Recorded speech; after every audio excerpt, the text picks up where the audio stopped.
Vamos lá, primeiro tema de hoje. Projeto de lei que define os crimes de abuso de autoridade cometidos por servidores públicos e membros dos 3 poderes da República, do Ministério Público, dos tribunais e conselhos de contas e das Forças Armadas segue para a sanção do presidente da República, Jair Bolsonaro. Matéria aprovada na Câmara dos Deputados nesta quarta-feira. Nenhum dos destaques apresentados pelo colegiado teve maioria em plenário, portanto, o mérito do texto se manteve intacto. Após a votação, o ministro da Justiça, Sérgio Moro, jantou com um grupo de parlamentares e neste encontro criticou o texto, dizendo que Bolsonaro terá de vetar alguns itens. De acordo com o Estadão, em conversas reservadas, Moro afirmou que acompanhou a votação pela TV e que a redação do projeto estava ruim em alguns trechos, como que considera abuso a utilização de algemas quando não houver resistência à prisão. E aí, Vera? O projeto tem uma série de problemas, né? Primeiro, a origem. Eu não sou daquelas que acham que qualquer coisa ali no horizonte, uma nuvem lá longe, é uma ameaça à Lava Jato, tá? Eu tenho um pouco de problema com essa histeria coletiva, mas este projeto especificamente, se a gente resgatar a gênese dele, toda a tramitação, vai ver que ele correu justamente nos momentos críticos da Lava Jato, aqueles em que ela atingiu políticos de partidos como MDB, PT, PP, PL e outros, e que ela teve sim o objetivo de tentar enfraquecer a operação, seja porque o projeto foi apresentado pelo Roberto Requião, relatado por ele, teve o aval do Renan Calheiros, correu no Senado com pressa, teve um congênere na Câmara também com o mesmo objetivo. Então, a origem do projeto já denuncia o seu objetivo. Além disso, a inclusão de todas essas autoridades que o Aros listou não resiste ao fato de que os casos ali previstos, passíveis de punições muitas vezes draconianas, são casos concernentes ao sistema de justiça, por assim dizer, ou seja, judiciário, polícias e Ministério Público. São esses os agentes mais suscetíveis às punições que vão lá e que são punições que não guardam proporção com as falhas descritas.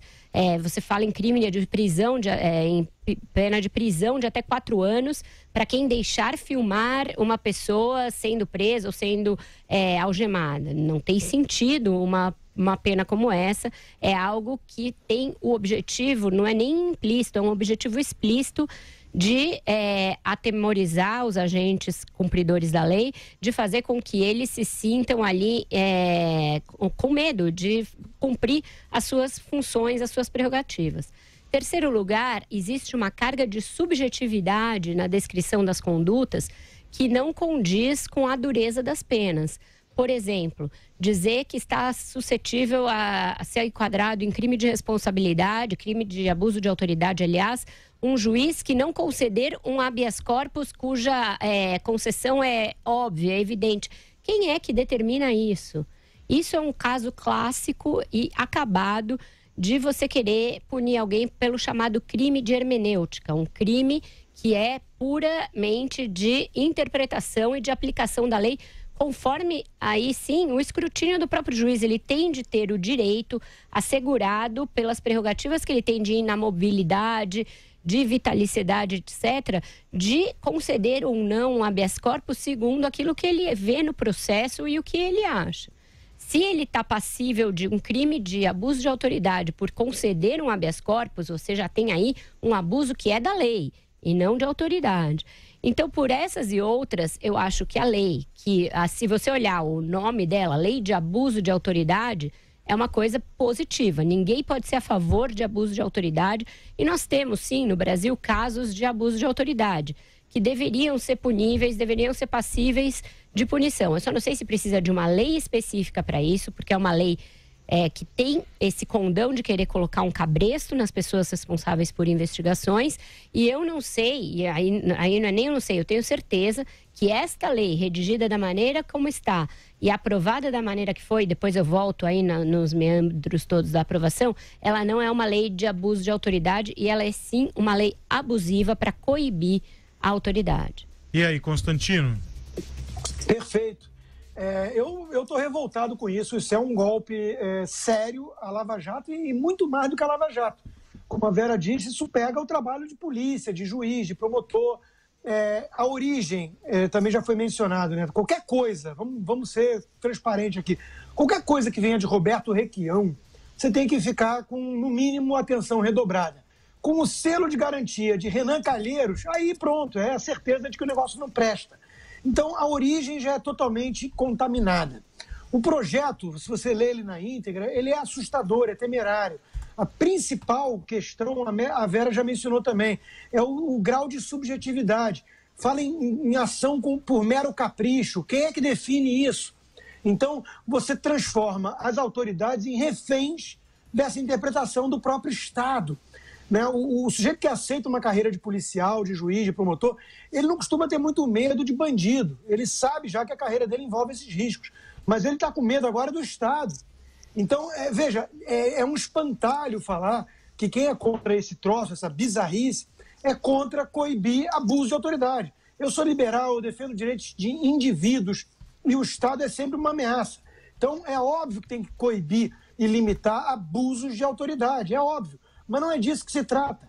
O que vimos nesse projeto e a forma como foi aprovado, e aí, cá entre nós, que vergonha o papelão do presidente da Câmara, Rodrigo Maia, que papelão, né? E não só dele, do PSL, por exemplo, que por si só tem mais de 50 deputados e podia ter, por meio da sua liderança, não só recusado a urgência, como exigido o voto nominal, nenhuma coisa nem outra foi feita. Então, ficou um cheiro de acordão.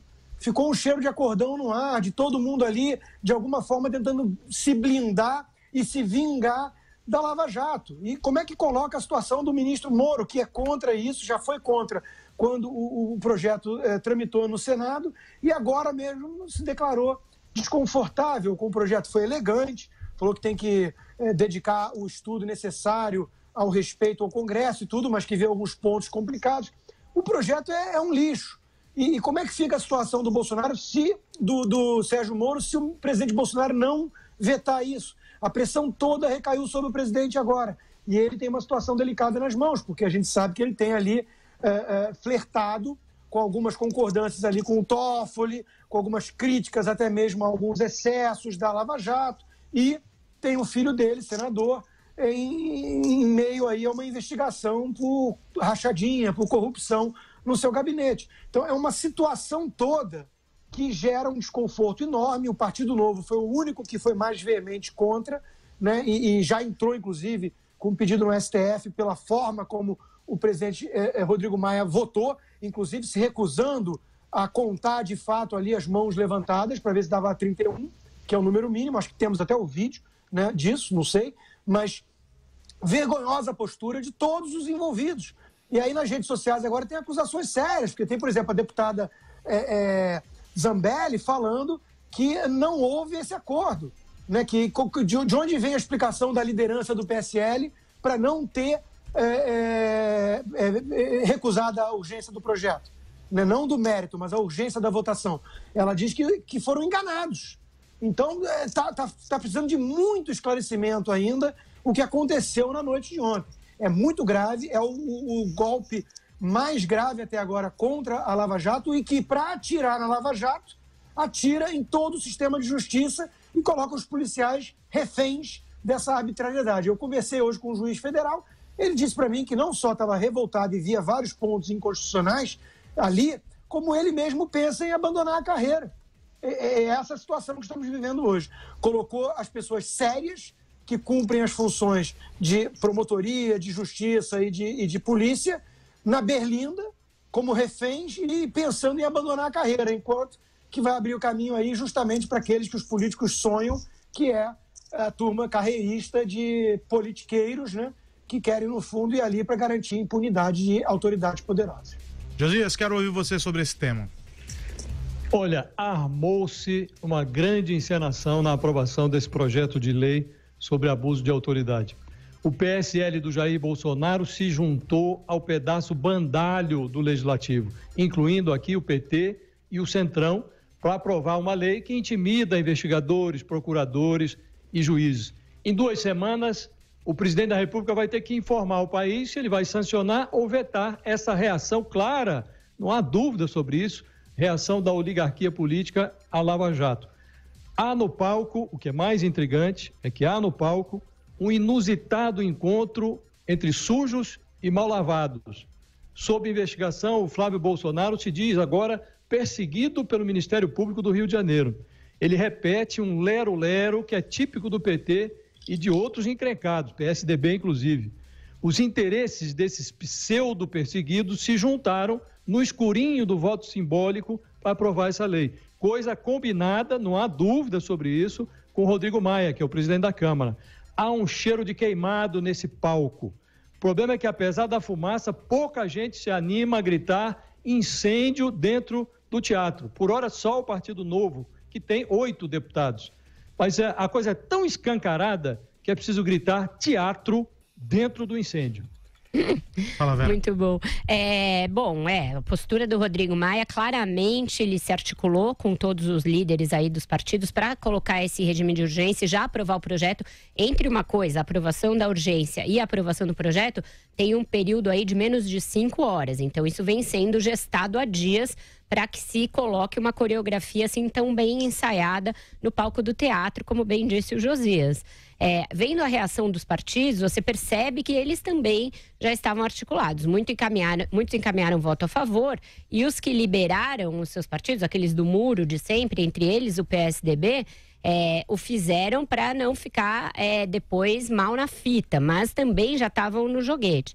O PSL aparentemente está dividido nessa história. O delegado Valdir, que é o líder do partido, assinou o requerimento de urgência. Depois, diante da porta escancarada e da evidência de que a sociedade ficaria contra esse absurdo, ele se pôs a berrar lá no plenário, dizendo que se aqueles deputados ligassem para o 190, não era para a polícia ir socorrer, se a casa dele estivesse sendo assaltada. Fez um escarcéu ridículo. Ele é bem descontrolado, esse deputado. Toda a manifestação dele, você fica com medo do que ele pode fazer em seguida. Mas ele assinou. A assinatura dele, como líder do partido, consta lá do pedido de urgência. E mesmo o veto do presidente não é uma coisa dada como favas contadas. O que se pede, através de uma hashtag que está bombando nas redes sociais, é veta Bolsonaro. Portanto, veta a lei inteira. Aliados do presidente com os quais eu conversei acham pouco provável que ele vete a lei como um todo. É mais possível que ele vete artigos, que ele tire ali um trecho ou outro considerado mais abusivo. Para isso, ele está tendo o pedido do ministro Moro, mas a gente sabe que o Moro, neste momento, não tem mais o mesmo cacife que tinha junto a Bolsonaro antes. E o Josias mencionou bem o caso do Flávio Bolsonaro, que coloca a família aí no limiar entre os que defenderam na campanha um combate firme e incessante à impunidade e os que, uma vez empossados, já começam a se insurgir quando são eles os investigados. E não é o único caso. O caso do Flávio Bolsonaro é um, e o presidente, ele mesmo, hoje está aí nos jornais, de viva voz, acusando a Receita Federal de fazer uma devassa contra seus familiares, o que não é uma frase diferente da proferida pelo Gilmar Mendes, pelo próprio Toffoli, por outros petistas que foram alvo também de investigação da polícia, da Receita Federal. Ele hoje, Jair Bolsonaro, passou por cima da cúpula da PF, num outro tema que a gente vai tratar, e tirou de lá o superintendente da PF no Rio, que é a Polícia Federal que faz a investigação do caso, entre outros, Flávio Bolsonaro, Marielle Franco. Isso é intervenção na PF. Então, a coisa do abuso de autoridade é algo meio disseminado hoje em dia pelos 3 poderes, é quase uma coisa que se alastra. Mas esta lei não é um instrumento indicado para punir nada disso. O ideal é que cada um se atenha aí às suas atribuições e não exorbite delas. Isso vale para os juízes, vale para os procuradores, vale para os deputados, vale para o presidente da República, vale para todos. Esta lei, da maneira como ela foi concebida, como ela foi aprovada a toque de caixa, no apagar das luzes e com uma manobra visível entre todos os partidos, comandada pelo Rodrigo Maia, ela não é aceitável, a sociedade não vai aceitar. O Rodrigo acho que levantou a mão. O Rodrigo, né? Diga, Rodrigo. Eu concordo 100% com a Vera nisso e digo mais, né? O bolsonarismo veio na esteira de insuflar, de certa forma, a mensagem antipolítica, né? Do lavajatismo, que todos são corruptos, todos são iguais. E uma vez que vira poder, você deixa de ser pedra e vira vitrine. você deixa de ser pomba e vira estátua, né? Então, agora a família Bolsonaro, o clã está sentindo o calor, porque tem ali um histórico de 30 anos de Congresso, e gabinetes com coisas suspeitas e tudo, e está querendo reagir a isso. Então, daí o cheiro de acordão, que beneficiaria, inclusive, o próprio Bolsonaro e sua família. A minha crença e mensagem até ao presidente, aos seus familiares, botando o pulso aí, não só das redes sociais, como na sociedade como um todo, é que o lavajatismo é muito mais forte e maior do que o bolsonarismo. Eu já disse isso no programa antes. Talvez o presidente descubra do jeito mais duro essa realidade. Porque hoje eu já comecei a ver alguns ícones ali do bolsonarismo ou daqueles que a gente chama de jacobinos de direita, que são os mais revolucionários, que insuflam revolução e acham que esse é o único caminho, que a política está toda carcomida e as instituições não têm salvação. Eu já vi essa turma começando a falar o seguinte: ó, se o Bolsonaro não vetar, é a cabeça dele na bandeja, né? Nós vamos para a rua pedir a cabeça dele. Então, você fica instigando revolução de caminhoneiro, o caminhoneiro se volta contra você alguma hora, né? Os jacobinos originais degolaram Robespierre e Danton, que eram os dois criadores da Revolução, né? As criaturas se voltam contra seus criadores. Quem cria corvos acaba tendo os olhos arrancados. Então, a Vera fala que o provável, e ela conversou com algumas fontes, é vetar alguns artigos. Isso talvez seja a solução mais palatável, mas também mambembe. Ela não vai ser suficiente para gerar faísca revolucionária e levar talvez um monte de gente que apoiava ou apoia o governo até hoje às ruas, mas vai pegar mal. Vai pegar mal porque todo mundo, como a Vera lembrou, está pedindo o veto integral, porque o troço é uma barbaridade, a forma como foi feita, como foi votada, a origem, tudo que a gente já falou. Então, vai pegar muito mal qualquer alternativa que não o veto integral. E aí eu repito, como é que fica a situação cada vez mais delicada, já foi assunto nosso de debate aqui também, do Sérgio Moro no governo. Ele vem sendo fritado, ele está sendo colocado para escanteio pelo próprio presidente em algumas insinuações, em algumas sinalizações. Como é que fica o Sérgio Moro? Se esse troço for aprovado na essência, se for vetado só alguma coisa cosmética e a essência passar e for sancionada, como é que fica a situação de alguém como o Sérgio Moro? Ele só tem uma saída honrosa, na minha opinião, pedir as contas. E aí o bolsonarismo racha de vez com o lavajatismo. E eu acho que o lavajatismo é muito mais forte. Bom, vou virar a página para o nosso próximo tema. Deixa eu só fazer uma última observação, Ares. Os códigos de processo, o Código Penal, todos eles já têm ali uma série de possibilidades de recorrer.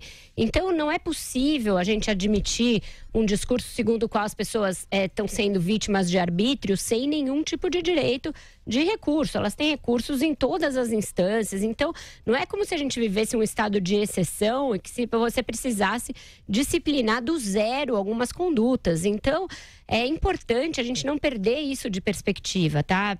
Que já há nos códigos e nos códigos de ética da magistratura, tem o Conselho Nacional do Ministério Público, Conselho Nacional de Justiça, você já tem mecanismos na sociedade para coibir esses abusos. E eu não estou negando que eles existam. Eu acho que eles existem, eles estão aí, a gente tem de debatê-los, não pode ser leniente com eles, não pode fechar os olhos. Agora, se a gente aceitar uma lei que é claramente coercitiva, para intimidar as autoridades e aqueles que têm o dever de estar lá na ponta, como é que um policial vai fazer se ele tiver de algemar um preso? O que um juiz vai fazer se a pessoa se recusar 20 vezes a ir depor e ele não puder conduzi-la coercitivamente? A gente está tirando instrumentos que são valiosos e essenciais para que seja garantida a aplicação da justiça. Então é isso que não se pode perder de vista. Não é que se esteja transigindo com abusos de autoridade. É que eles existem, mas eles têm de ser punidos dentro de uma gama de leis que já existem no ordenamento jurídico brasileiro.